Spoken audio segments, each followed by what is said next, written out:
bord d'un océan d'écume, juste à la lisière de l'errance, à l'extrême de la jetée, et sa rouge bouée prête pour tous les coups du sort. Regarde bien, toi l'intrépide matelot, ces roches en embuscade face au port, elles ressemblent aux vigies, vestiges encore debout de l'étendue immense.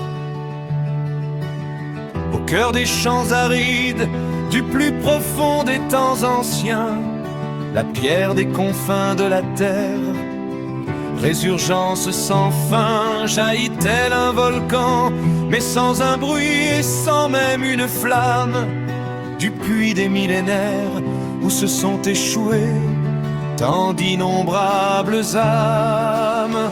Il y a toujours derrière la brume de noirs rochers qui affleurent, de sommets conquérants, plateaux isolés, comme un parfum d'exil où viennent s'abriter nos destinées fragiles, nos si petits domaines blottis entre murailles et peut-être quelques prairies en fleurs.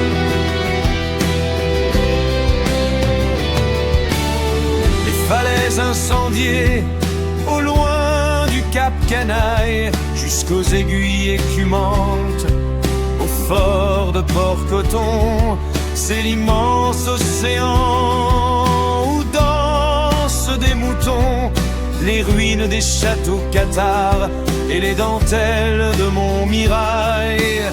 Nos lointains cousins inspirés, juste de l'autre bord de l'Amérique, ont su bâtir au flanc de la colline San Francisco repeint sa maison bleue. Mais ici-bas, derrière les platanes du midi, trônent des bastides antiques avec leurs tuiles cannelées et tant de reflets quand il pleut.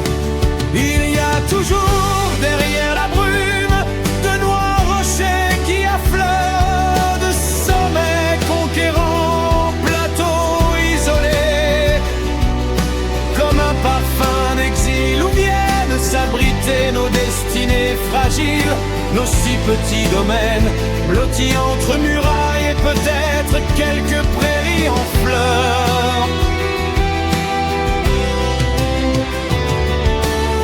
Au seuil de mon trajet, sans faire de bruit, je pousserai enfin la porte de la maison bénie que les anciens avaient bâtie de leurs mains, élevée des murets d'un jardin de Provence.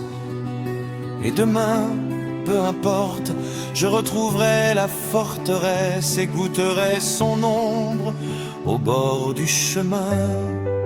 Un jour bien assombri, la mer rugit, et puis sur le sable tout s'efface. Quelques cailloux épars au milieu de la plage étoilée, et tout au bout de la jetée, l'immense phare qui fait face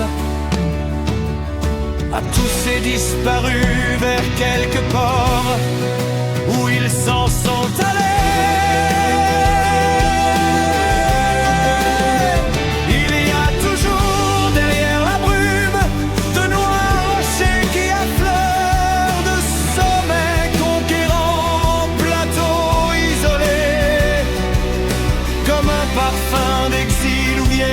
S'abriter nos destinées fragiles, nos si petits domaines blottis entre murailles et peut-être quelques prairies